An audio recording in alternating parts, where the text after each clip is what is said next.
नमस्कार। डीएलएड प्रथम वर्ष विषय हमारा हिंदी भाषा शिक्षण और प्रवीणता, जिसके अंतर्गत ज्ञान में दोहन करके जो टॉपिक है वो दिया है ध्वनि और वर्ण। ध्वनि और वर्ण के बारे में हम लोग सारी जानकारी प्राप्त कर चुके हैं। अब हम बात कर रहे हैं इसी के अंतर्गत ध्वनि और वर्ण। क्या होता है ध्वनि और वर्ण? इसी से भाषा का निर्माण हुआ है, ये सभी को पता है। ध्वनि और वर्ण है वो अगर हम व्याकरण की दृष्टि से देखते हैं तो व्याकरण के नियमों के अंतर्गत ध्वनि और वर्ण का स्पष्ट रूप से जो शुद्ध रूप है उससे हम अवगत होते हैं। और अगर एक अगर भाषा का शिक्षण करवाना है और अगर कोई भाषा सीख रहा है तो उसके लिए बहुत ही आवश्यक है वो ध्वनि और वर्ण का ज्ञान प्राप्त करे। आइए हम लोग ध्वनि और वर्ण के बारे में कुछ महत्वपूर्ण जानकारी प्राप्त करते हैं। तो ध्वनि भाषा संगठन की सबसे छोटी इकाई है। सबसे महत्वपूर्ण बात यही है कि जो ध्वनि है वो भाषा संगठन की सबसे छोटी इकाई है। हम लोग जानते हैं या फिर हम लोगों ने सुना भी है, देखा भी है कि जो भाषा है पहले व्यवहार में आई तथा उसे लिपिबद्ध करते हुए फिर लिखित रूप में हमारे सामने लिया गया है। तो ध्वनि को क्या कहा है? ध्वनि को सबसे छोटी या सूक्ष्म इकाई माना गया है। अर्थपूर्ण ध्वनि ही अर्थपूर्ण ध्वनि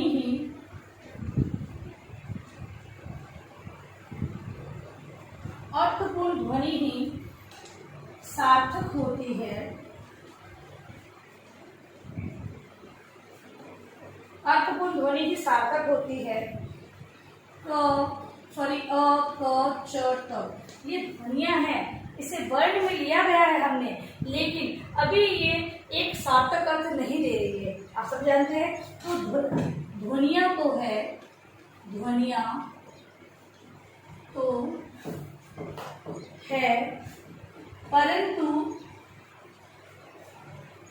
परंतु अर्थहीन है। सब समझ रहे हैं? अगर मैं आपको बोलूं अ क च ट, आप समझ पाओगे मैं क्या कहना चाह रही हूँ? नहीं। ये क्या है? ये ध्वनियां हैं लेकिन इसका सार्थक अर्थ नहीं निकल रहा है, अर्थहीन है।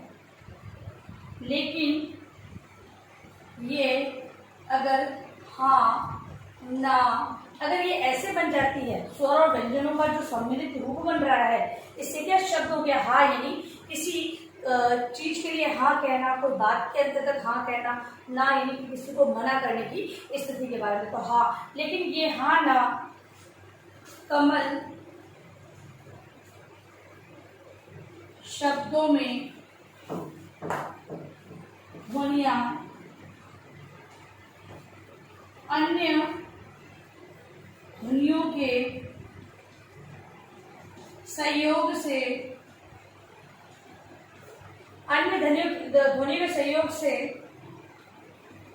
ऐसी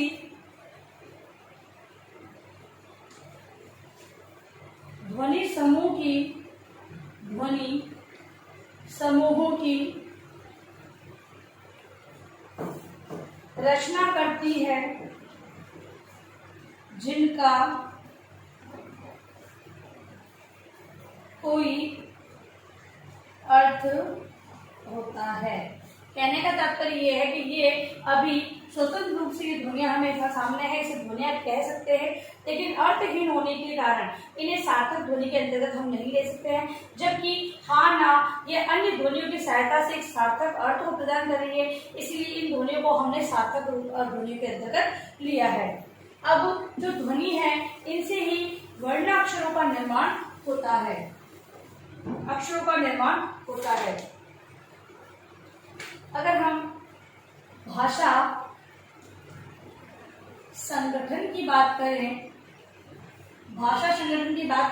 तो सबसे पहले ध्वनि और वर्ण की हम बात करते हैं। इसके बाद आता है शब्द,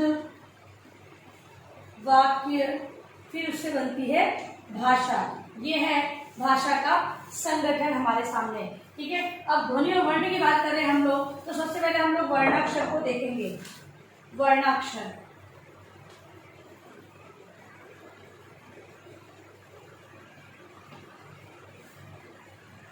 वर्णाक्षर भाषा की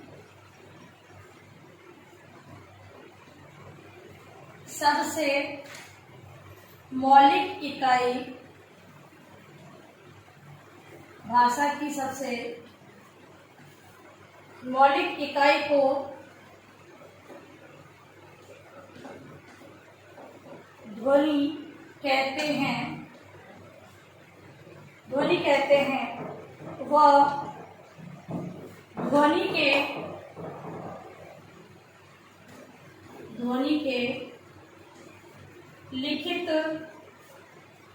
के लिखित रूप को वर्ण कहा जाता है। ठीक है, ध्वनि के पद की जो मौलिक इकाई है उसे ध्वनि कहते हैं, और ध्वनि को अगर हम लिखित रूप प्रदान करते हैं तो वर्ण या वर्णाक्षर कहलाता है। इसके खंड नहीं किए जा सकते हैं, इसके खंड नहीं किए जा सकते हैं। उदाहरण जैसे क का हलन, इसके टुकड़े नहीं, इस क का को कर सकते हैं। इस क का कैसे, तो क इसके अंदर मिला हुआ क्या है, इसके अंदर अ मिला हुआ है। अगर का है तो का के अंदर क आधा और आ मिला हुआ है तो ये का बन गया, तो इसके तो टुकड़े किए जा रहे हैं। लेकिन अगर क खुद हलंत में है तो इसके टुकड़े नहीं किए जा सकते हैं। च हलंत, क हलंत, प हलंत, अ है उसके भी हम लोग टुकड़े नहीं कर सकते हैं। अ खुद है, जितने भी स्वर है, ठीक है, उसके भी हम लोग टुकड़े नहीं कर सकते। ठीक है, तो ये इस प्रकार से बना है। अब है वर्ण, ये वर्णाक्षर था। अब हम वर्णों की बात करेंगे। तो वर्णों को मुख्य रूप में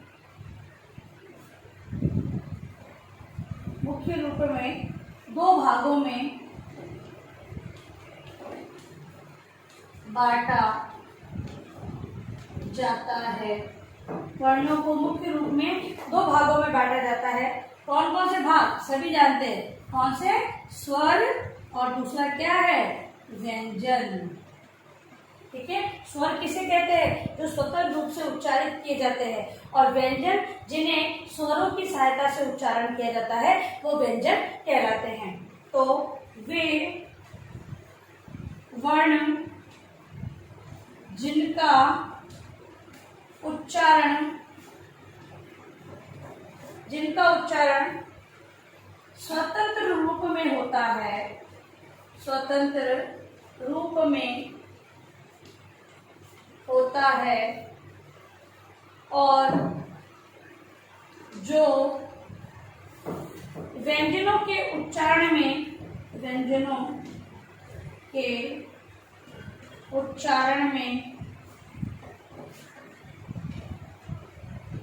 सहायक होते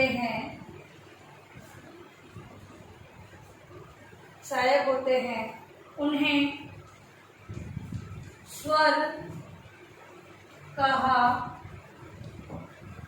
स्वर कहा जाता है। जैसे अ, आ, ई,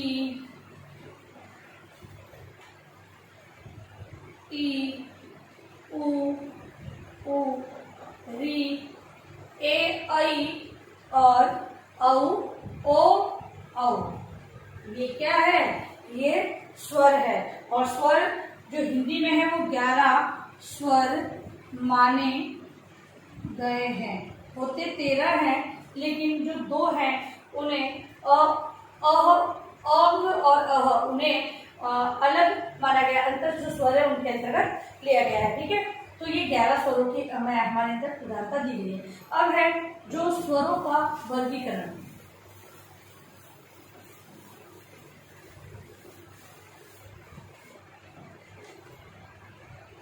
स्वरों का वर्गीकरण। तो स्वर ह्रस्व और दीर्घ दो प्रकार के होते हैं।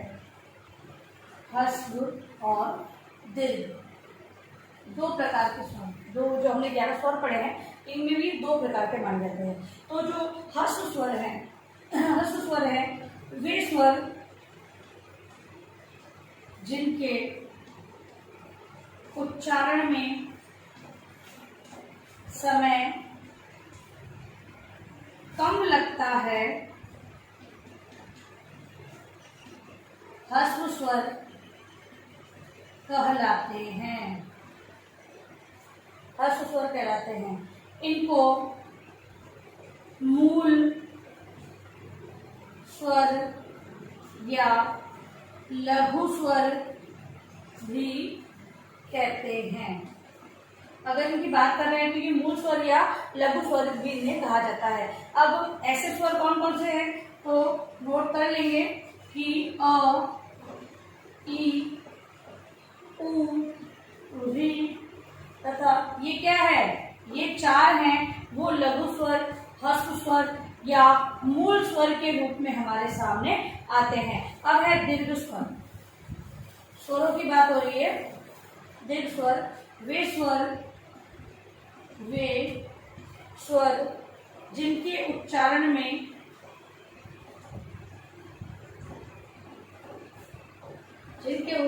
में समय